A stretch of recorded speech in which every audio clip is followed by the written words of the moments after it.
se retrouve aujourd'hui pour un Redaton manga.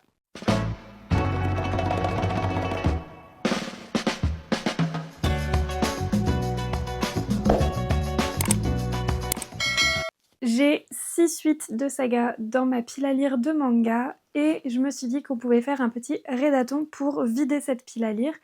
J'ai 7 tomes en tout parce qu'il y a une suite de sagas où j'ai 2 tomes. J'ai mis sur ma petite roue toutes les sagas que j'ai à continuer. On va laisser le hasard choisir l'ordre dans lequel je vais lire toutes ces petites pépites. La première saga du jour, ce sera IQ, le tome 13. Alors c'est un tome où je sais déjà ce qui se passe à l'intérieur étant donné que j'ai déjà vu l'animé. Cependant, c'est un match que j'adore. On s'est arrêté à un moment que j'adore. Donc j'ai très hâte de reprendre ma lecture et du coup, je vous emmènerai avec moi. Mais d'abord, je vais vous parler un petit peu de quoi ça parle IQ. IQ, c'est l'histoire de Shoyo Hinata, qui est un jeune lycéen qui arrive en seconde dans le lycée Karasuno. Il a vu au collège un match de volleyball de l'équipe Karasuno passer à la télé et il est tombé fan de cette personne qui a marqué un point incroyable qu'on appelait le petit géant. Et donc lui, tout ce qu'il veut, c'est genre jouer dans cette équipe, aller au national et vivre une vie de volleyeur. La vie dont il rêve, c'est vraiment une vie remplie de matchs, d'amitié, et on va suivre sa quête vers cette vie-là, qui va globalement commencer très tôt. En fait, il va avoir des équipiers qui vont vraiment croire en lui, il va avoir une vraie équipe soudée, il va avoir vraiment beaucoup de choses à apprendre également, mais en fait, on voit son évolution tout au fil des tomes, et moi, j'adore. Et ici, on arrive à un match très important que j'adore personnellement. Vraiment, c'est un de mes matchs préférés. Donc, j'ai très très hâte de le découvrir en manga, puisque je l'ai déjà découvert en animé, et je vous en dirai des nouvelles une fois que je l'aurai lu. Oui. Oh, j'avais oublié ça, petit cœur. Vraiment, j'adore leur relation. Je sais pas si vous avez déjà lu IQ ou si vous avez regardé l'animé, mais vraiment, c'est pas la même chose. Je trouve que les relations entre les personnages sont davantage expliquées, davantage exploitées en fait dans le manga. Et moi, franchement, c'est ce que j'adore. Je suis trop heureuse d'avoir craqué pour cette saga, vraiment. Mais ce qui est dingue, c'est que même en sachant ce qui se passe, je vais quand même pleurer au même moment. En fait, genre, pendant les épisodes de ce match, parce qu'il y a eu plusieurs épisodes de ce match, vraiment beaucoup, j'ai pleuré, je pense, à chaque épisode. Parce que ce match est génial, genre on voit vraiment le développement des personnages, il y a vraiment une vraie émotion qui est instaurée chez le personnage et du coup chez moi aussi parce que je suis vraiment trop émotive. Et, et en fait, genre là, je relis des trucs que je connais. Je sais ce qui se passe, je sais exactement ce qui se passe. Mais je pleure quand même. Genre c'est dingue. Bon, bref, je vais continuer. C'est horrible ça. Inarizaki, le plus fort des challengers, face au vieux briscard de Karasuno. Genre. La façon de décrire, quoi. Il y a des personnages vraiment qui me font trop la peine. Mais regardez l'état dans lequel je suis alors que c'est le premier manga que je lis sur cette vidéo. Rien qui va. J'ai les larmes aux yeux. Je sais pas si le cadrage sera très bon, mais j'ai terminé IQ et franchement c'était incroyable. C'est jusqu'ici, je pense, le tome qui m'a fait le plus pleurer, le plus rire, le plus... Enfin, vraiment, vous m'avez vu, normalement j'ai mis quelques petits extraits, mais c'est celui qui m'a fait le plus réagir. C'est un match que j'adore parce qu'il y a vraiment un développement des personnages qui est encore plus approfondi et on va voir les personnages évoluer au fur et à mesure des pages. Et vraiment, dans ce tome-là, je trouve qu'ils évoluent encore davantage et j'ai adoré les histoires des deux équipes. Donc franchement, je suis trop heureuse d'avoir lu ce tome. Et maintenant, j'attends la suite avec impatience parce que, de mémoire, c'est la fin de l'animé. Donc, La suite, je ne la connais pas. Je connais peut-être 2 ou 3 trucs parce que en vrai, j'ai été spoil du film, mais pas de tout parce que j'ai pas regardé le film, donc je n'ai pas tous les détails, donc j'ai hâte. Mais voilà, je connais un petit peu la suite, mais pas beaucoup, donc je pense que dans le prochain tome, il y a des éléments que je vais apprendre et j'ai hâte de ça. On va maintenant tourner la roue pour le deuxième manga que je vais lire aujourd'hui. Alors... Ouh! Changement d'ambiance. Changement d'ambiance, mais on va lire L'enfant en moi, qui est une histoire très très douce et que j'ai très hâte de découvrir. Donc moi j'en suis au tome 5 que j'ai eu en occasion, donc je suis vraiment super contente. C'est une saga que je cherche partout et que je trouve très peu. Mais du coup c'est une saga que j'adore. On va parler ici de grossesse à l'adolescence, de tout ce qui va s'en suivre en fait à la suite de cette annonce de grossesse. On va avoir Sachi du coup qui est tombée enceinte et on va voir tout son parcours de grossesse durant les 10 tomes de cette saga. J'en suis au tome 5, donc à la moitié. Le tome 10 sort à la fin du mois et moi personnellement j'aime beaucoup, c'est très doux, c'est très tendre, c'est très humain et c'est vraiment réaliste. On apprend plein de choses sur la grossesse, on apprend vraiment comment ça se déroule quand on est au Japon. Donc elle va avoir des difficultés avec certains membres de son entourage, avec par exemple elle peut avoir des difficultés au lycée ou au travail et en fait on va vraiment suivre sa vie quotidienne et c'est hyper intéressant, hyper prenant et moi j'adore. Franchement c'est une petite bulle de fraîcheur mais c'est une petite bulle de tendresse aussi, c'est vraiment incroyable. Je peux que vous recommander L'enfant en moi. Oh.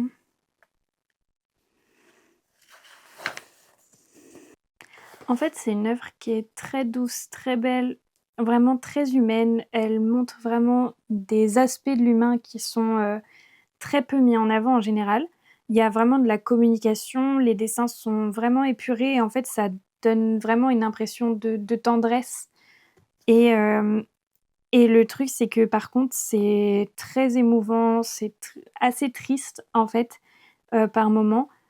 Et du coup, c'est vrai que c'est une œuvre qui, je pense, ne pourra pas plaire à tout le monde parce que c'est assez lent, mais c'est une œuvre qui est très intéressante par le sujet qu'elle aborde, donc la grossesse à l'adolescence, et par la dure réalité des choses en fait. Parce que ça montre vraiment ce que ça peut être. C'est pas pareil pour tout le monde, mais en fait, la grossesse à l'adolescence, c'est souvent synonyme d'erreur pour les gens. Et du coup, là, on voit vraiment ce que ça donne quand, quand une personne le vit.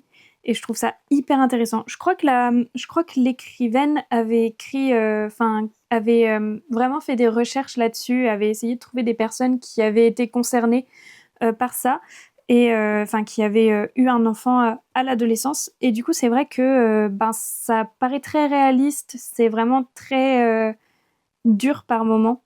Mais moi, j'adore. Je trouve ça très très beau de mettre ça en avant aussi, de mettre en fait une histoire réaliste, remplie de communication entre les personnages et de un vrai amour qui en ressort. Et c'est trop beau. Voilà. Je suis vraiment très heureuse de lire ce genre d'œuvre, de pouvoir, à notre époque, découvrir ce genre d'œuvre. Voilà.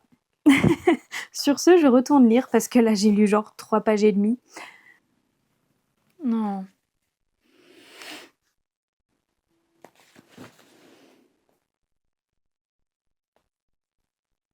Je dirais rien parce que ce serait du spoil. Et le but, c'est pas ça. Mais le lycée, c'est vraiment pas une période qui me manque. Et les lycéens, c'est vraiment pas des personnes qui me manquent. Vraiment, la mentalité des lycéens, en fait, elle est tellement bien décrite là-dedans que je déteste ça. J'ai envie de défoncer tous les personnages là, ça y est, ça me saoule. Ah, ça m'énerve. Je vous jure, ça m'énerve vraiment, Prom Dog. J'ai terminé L'enfant en moi, le tome 5, et en fait, j'ai été à la fois très émue et très révoltée par ce tome. Il y a plein de choses que j'ai adorées, que j'ai vraiment, trouvées très émouvantes, notamment les réactions, hem, enfin, notamment la relation entre les 2 personnages principaux, mais aussi la relation mère-fille de Sachi et sa maman et la relation entre Takara et son grand-père. Vraiment, c'est des relations que j'ai trouvées très, émouvantes, très belles, très pures, donc vraiment ça, j'ai adoré. En revanche, bon, je vous l'ai dit, hein, je pense que vous avez vu ma réaction, mais vraiment le lycée, ça me manque pas et ce genre de réaction qu'il va y avoir du coup, bah, dans ce tome-là, je veux pas en dire trop parce que je veux pas spoiler, mais vraiment ça m'a révoltée.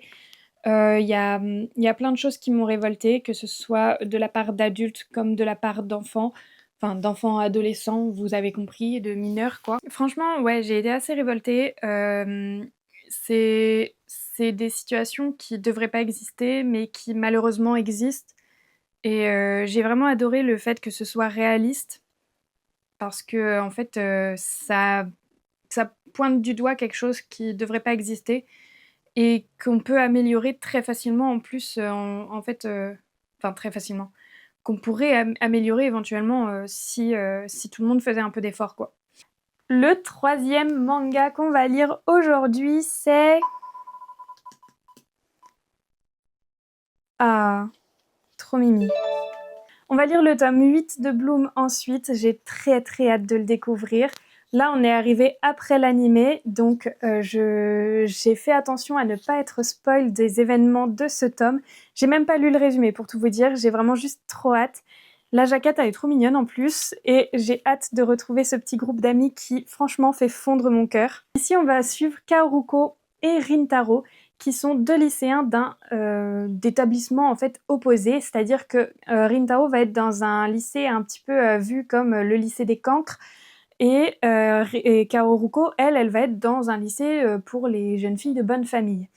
Et en fait, Kaoruko, elle s'en fout des apparences, tout ce qu'elle veut, c'est genre se faire des amis, vivre sa vie tranquille, et puis vraiment, en fait, tout ce qu'elle veut, c'est vivre sa vie tranquille, et elle s'en fiche des préjugés, elle s'en fiche des stéréotypes, elle s'en fiche de tout, et c'est juste hyper rafraîchissant d'avoir un personnage qui, pour le coup, va vraiment communiquer, qui va vraiment essayer de faire de son mieux pour, s'exprimer, exprimer ses sentiments, exprimer ses pensées, éviter les malentendus. Vraiment, tout est fait pour que on ait de la vraie communication à l'intérieur de ce roman, à l'intérieur de ce manga. On va vraiment avoir de la vraie communication et c'est hyper prenant.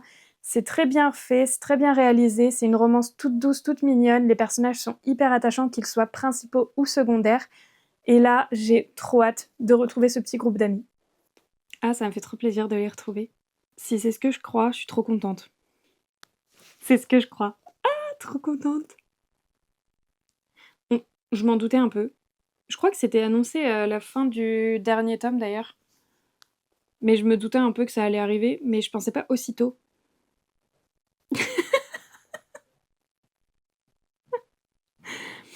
Pour ceux qui ont déjà lu le tome 8, Kosuke, banger son apparition. Le gars va super vite, mais qu'est-ce qu'il est drôle. Oh, j'adore. Ah non, trop mignon. Oh non, non, vraiment, il est trop choupi. Oh non! Mais quel amour. À quoi elle ressemble? Oh non, elle est trop choupette, j'adore son design. Oh non, c'est trop choupi. Elle est adorable.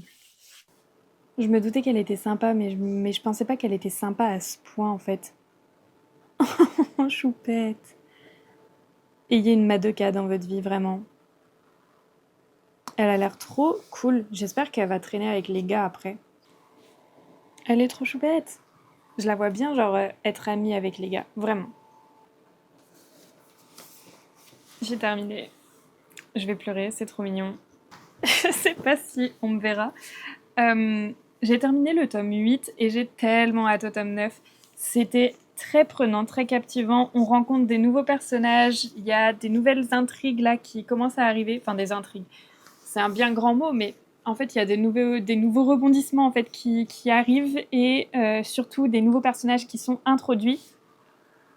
et il y en a, on sait, qui vont être importants. Je suis vraiment fan de Madoka et de Kosuke qui sont introduits dans ce tome. J'ai hâte de voir le tome 9 parce qu'à mon avis, il va y avoir vraiment des petits rebondissements qui vont beaucoup me plaire. D'autres qui vont peut-être moins me plaire, vu les petites planches qui sont dessinées là dans le à suivre. Je pense que ouais, il y a certaines choses que je vais peut-être pas trop apprécier, mais en même temps, en fait, j'adore tellement cette histoire, c'est tellement doux, tellement beau, et c'est une histoire vraiment qui montre que peu importe les différences, peu importe les stéréotypes, peu importe les préjugés, tant qu'on connaît pas une personne, on peut pas savoir si on l'aime ou pas, finalement. Et c'est vraiment, j'adore ce message. Je trouve que le message est hyper important à véhiculer, donc vraiment top. J'adore cette saga et je peux que vous la recommander. On va ensuite découvrir le 4e manga que je vais lire aujourd'hui. Et donc le 4e manga sera le 3e tome de Ichi the Witch. C'est la dernière saga que j'ai commencée et honnêtement, j'aime énormément. J'avais dit que je commencerais pas de saga avant d'en terminer d'autres, mais en fait Ichi the Witch me donnait vraiment beaucoup trop envie. Donc je me suis dit, une saga, ça va pas me tuer. Donc j'ai commencé Ichi the Witch et j'ai tellement bien fait. J'ai adoré les 2 premiers tomes le mois dernier et il fallait absolument que je me procure ce tome 3.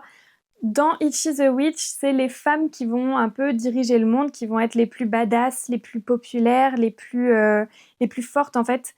Et les seules personnes qui peuvent devenir des sorcières sont des femmes. Donc à partir de là, vraiment, les femmes vont vraiment diriger le monde, elles vont combattre tous les magiques. Donc les magiques, c'est un peu genre les monstres, les démons qui vont peupler cet univers. Et en fait, elles vont les combattre pour pouvoir récupérer leur pouvoir. Et un jour, la plus grande sorcière de sa génération va essayer d'affronter un magic, sauf que la solution pour le vaincre, c'est d'être un homme. Et donc là, ils sont un peu coincés jusqu'à ce qu'il y ait Ichi qui arrive. Il déboule de nulle part et lui, tout ce qu'il veut, c'est chasser. Et il arrive par un pur hasard à vaincre ce magic et il devient le premier homme sorcière. Je ne vous en dis pas plus parce que vraiment c'est un univers qui se découvre et qui se savoure, mais j'ai très hâte de lire ce tome 3, donc écoutez, je vous en donne des nouvelles dès que ma lecture est terminée. Hier, je voulais lire Ichi the Witch, mais j'avais plus de batterie dans mon téléphone et en plus de ça, j'étais fatiguée, donc finalement, je ne l'ai pas lu. Il me reste du coup aujourd'hui Ichi the Witch tome 3, Kaiju numéro 8 tome 5, Les carnets de l'apothicaire tome 11 et 12. Donc j'ai 4 mangas à lire aujourd'hui, il est 15h30 et j'aimerais finir avant de manger ce soir. Donc là, le rédaton, il va prendre toute sa forme, c'est-à-dire que je vais lire, faire mes updates, lire. Et moi, je vous retrouve du coup quand j'ai fini Ichi the Witch tome 3, qui est le premier livre à être lu aujourd'hui.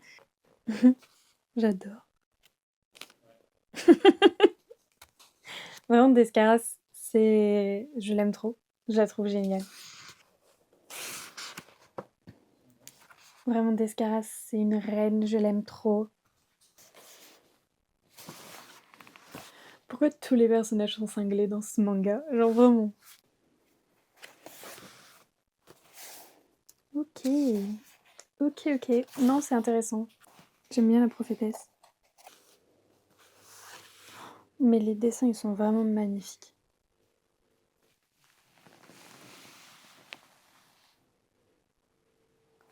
Je me doutais que c'était une merde dans le genre, mais je pensais pas... Je sais pas. À la fois, ça me paraît logique, en quelque sorte. Et à la fois, je me dis, putain, on est qu'au tome 3, hein. J'aime pas ce magique. C'était trop bien. Donc j'ai tout juste terminé Ichi the Witch tome 3 et ce tome-là était passionnant. J'ai adoré. En fait, plus ça va et plus je suis prise dans l'histoire et plus j'adore les personnages et vraiment, je trouve que les personnages sont hyper bien faits parce qu'ils sont tous très différents les uns des autres, que ce soit au niveau du design comme au niveau du caractère. Donc ça, j'adore vraiment, je trouve ça super bien fait. et les dessins sont vraiment magnifiques. Les dessins vraiment, je pense que c'est sur ça que j'ai craqué en premier. Les dessins sont vraiment trop beaux et l'histoire en fait c'est à la fois drôle et intéressant, donc c'est vraiment captivant, j'adore. Je suis à fond dans ce manga, je sais pas quand sort le tome 4, mais les 3 premiers tomes sont sortis assez vite, donc j'ai espoir que ça arrive dans genre 2-3 mois maximum. Si j'arrive à avoir l'info avant de poster cette vidéo, je vous la mettrai sur l'écran. Mais c'est vrai que là, à l'heure où je tourne cette vidéo, je ne sais pas, je me suis pas renseignée. Et donc on va découvrir le dernier et l'avant-dernier manga que je vais découvrir aujourd'hui. Donc l'avant-dernier, ce sera Kaiju numéro 8, le tome 5 que j'ai eu en occasion. J'ai très hâte de le découvrir, ça fait très longtemps que j'ai pas lu Kaiju, j'ai pas regardé l'anime donc je ne sais pas ce qui se passe dans ce tome, mais j'ai extrêmement hâte de le découvrir. C'est une saga que j'aime beaucoup, en fait je trouve que c'est hyper prenant, hyper captivant, mais c'est vrai que ça fait un moment que je l'ai pas continué, donc je suis vachement en retard sur les tomes. Mais écoutez, j'ai trouvé le tome 5 et ça m'a redonné envie de continuer cette saga, donc pourquoi pas acheter de temps en temps un petit tome par-ci par-là. Donc au Japon, en gros, les kaijus, ils apparaissent vraiment quotidiennement, c'est devenu la norme, c'est la routine. Quand il était enfant, Kafka, il rêvait d'intégrer les forces spéciales qui combattaient ces kaijus et qui donc protégeaient la population. Donc en gros, c'est l'équivalent de la police municipale. C'est l'équivalent des forces de l'ordre, en gros. Comme il travaillait en attendant en tant que nettoyeur de rue, donc c'est-à-dire les personnes qui passent derrière les forces de l'ordre pour globalement nettoyer les cadavres de kaiju qui sont là. En fait, pendant qu'il était en train de nettoyer un de ces kaijus, une sorte de force mystérieuse va entrer à l'intérieur de lui et il va lui-même devenir un kaiju, le kaiju numéro 8. Je me rappelle pas du tout où je me suis arrêtée, donc au début je risque d'être un peu perdue, mais écoutez, j'ai hâte de savoir ce qui va se passer. Je me rappelle juste que j'avais grave kiffé les 4 premiers tomes, donc c'est parti, j'ai hâte. Ah oui c'est vrai, ça commence vite dans l'action vraiment. Ah j'ai oublié que c'était son daron.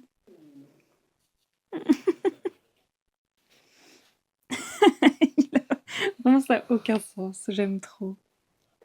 Mon choupette. Ok elle est badass. Let's go, j'aime bien la fin. Mais du coup, maintenant, j'ai envie du tome 6. Ça y est, j'ai terminé le tome 5 de Kaiju numéro 8. Franchement, j'adore cette histoire. Ça faisait longtemps que je l'avais pas lu, en fait, que j'avais pas acheté de tome et du coup que j'avais pas lu cette saga. J'avais pas regardé l'anime non plus. Mais du coup, en fait, ça m'a trop donné envie de regarder l'anime, déjà. Mais ça m'a encore plus donné envie d'avoir le tome 6 et de lire le tome 6. Donc si je le trouve en occasion, pourquoi pas essayer de continuer cette saga. Donc elle fait pas partie de mes sagas prioritaires parce que mes sagas prioritaires, ça va être les sagas qui sont déjà terminées et que j'ai commencé, mais pas terminées. Et du coup, bah, celle-là, comme il me semble qu'elle est toujours en cours, si je dis pas de bêtises, elle est toujours en cours. Si je peux, je la trouverai en occasion et dans ce cas-là, oui, j'achèterai des tomes par-ci par-là en occasion de temps en temps. Et quand j'aurai terminé des sagas qui sont finies, eh ben peut-être que celle-ci passera dans mes priorités parce que j'ai beaucoup aimé et je pense sincèrement que c'est une saga qui pourrait me plaire pendant longtemps. Donc j'aimerais bien continuer à la lire. Et du coup, ça fait que les derniers tomes que je vais lire, c'est les 2 tomes des Carnets de l'apothicaire. C'est une saga que j'apprécie tout particulièrement. J'adore Mao Mao, j'adore l'univers, j'adore l'ère des dos. Tout est génial. L'histoire en elle-même est hyper intrigante, hyper captivante. Et là, j'en suis arrivée du coup au tome 10. Je les ai pas avec moi tous les 10 premiers tomes, mais comme je les ai lus et que j'ai regardé l'animé, tout est assez frais quand même dans ma mémoire. Donc je vais continuer avec les tomes 11 et 12.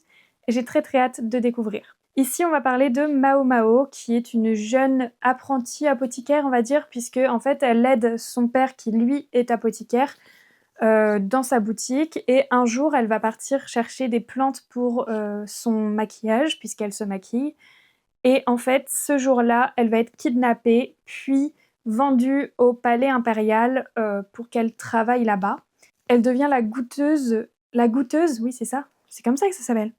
Elle devient la goûteuse d'une des concubines de l'empereur de ce moment-là. Et en fait, elle va enquêter sur certaines affaires qui se passent à l'intérieur du palais impérial. Et en fait, elle va même devenir elle va finir par être assez connue, mine de rien, dans cette cour impériale. Et du coup, moi, je trouve ça hyper intriguant. J'adore Mao Mao, je trouve que son personnage est hyper attachant. Très très drôle et j'aime beaucoup cette saga, donc écoutez, j'ai très très hâte de lire les tomes 11 et 12. J'en suis au Temple du Choix, du coup, pour ceux qui ont déjà lu ou vu l'animé, et du coup, j'en suis au moment où Mao Mao demande de retourner dans le Temple du Choix. J'en dis pas plus parce que je veux pas spoil, mais j'adore ce moment-là, personnellement, et j'ai hâte de pouvoir reprendre ma lecture, donc écoutez, c'est parti. Vraiment, j'adore Mao Mao et ses réactions me font vraiment trop rire. Je suis trop fan. Fan service de Jinchi. J'ai terminé le 11e tome des Carnets de l'apothicaire. C'est une saga que j'apprécie beaucoup et je trouve vraiment que la saga est hyper originale. Genre franchement, c'est pas partout qu'on va voir une protagoniste comme Mao Mao. On va pas voir partout des enquêtes aussi intéressantes, aussi intrigantes et qui sont vraiment prenantes pour le coup. Et même les dessins, je les trouve trop trop beaux. Enfin franchement, c'est une saga que j'apprécie tout particulièrement, notamment grâce à Mao Mao parce que, ben, pour être honnête, c'est vraiment le personnage qui donne tout son charme à l'œuvre, je trouve. Du coup, ouais, je vais continuer les Carnets de l'apothicaire. Je vais terminer ma pile à lire manga parce que du coup, c'est mon dernier manga pour le moment. Et, euh, et moi, je vous retrouve dès que j'ai terminé le tome 12. Vraiment, les dessins, je les trouve magnifiques. Encore plus quand ils sont un petit peu épurés. Enfin, épurés non, mais quand ils sont lissés, on va dire.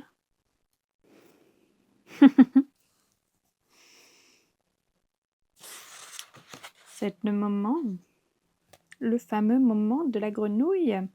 Oh mais j'avais même pas vu. J'avais pas vu, mais sur la jaquette, ils ont mis une grenouille. Ah, ça me fume de rire. Bref. Là n'est pas le sujet.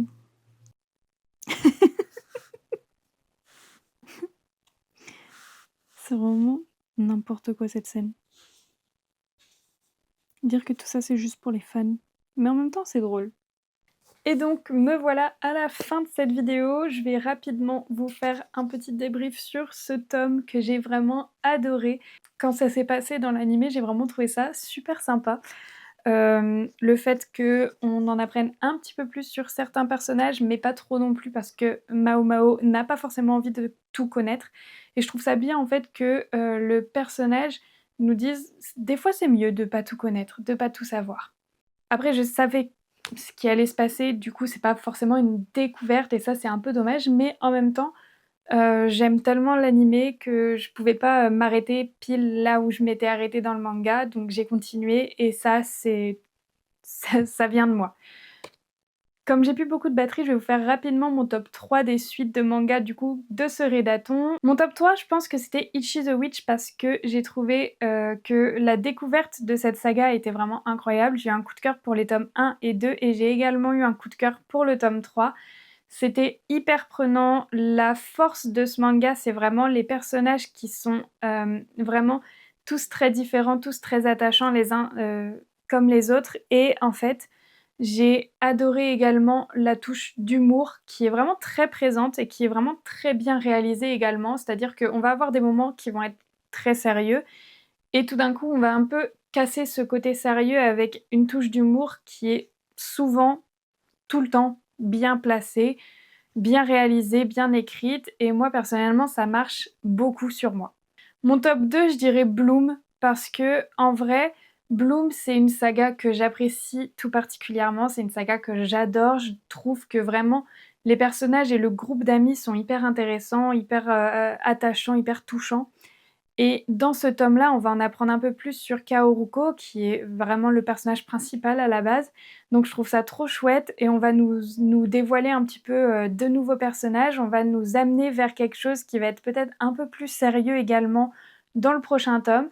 Donc ça, j'ai très, très hâte, mais ça vaut pas la place de premier qui revient à L'enfant en moi, tome 5, parce que c'est, touchant, c'est émouvant, c'est révoltant, c'est bouleversant, c'est magnifique. Enfin vraiment, pour le coup, j'ai eu un immense coup de cœur sur le tome 5 de L'enfant en moi. Je peux que vous recommander toutes les sagas que j'ai lues aujourd'hui parce que vraiment elles sont toutes incroyables à différentes échelles, avec, différents points forts en fait. Elles vont toutes avoir un petit truc en plus qui va être très sympa et elles sont toutes originales, elles sont toutes sympas, elles sont toutes agréables à lire, elles sont toutes vraiment hyper attachante au niveau, en fait, de l'histoire et des personnages. C'est-à-dire qu'on s'attache à la fois aux personnages, mais aussi à l'histoire et on a envie d'en savoir plus. Donc ça, j'adore. Je me suis dit que ça pouvait être sympa de refaire ce genre de concept de temps en temps sur ma chaîne. Donc quand j'aurai, quelques mangas dans ma pile à lire, n'hésitez pas à me faire vos recommandations. Et bien, je pourrais retourner un petit Redaton manga si ça vous a plu. En attendant, moi je vous dis merci d'avoir regardé cette vidéo, j'espère sincèrement qu'elle vous aura plu. Et puis je vous retrouve très très vite pour d'autres posts, d'autres vidéos et surtout mercredi pour une vidéo YouTube.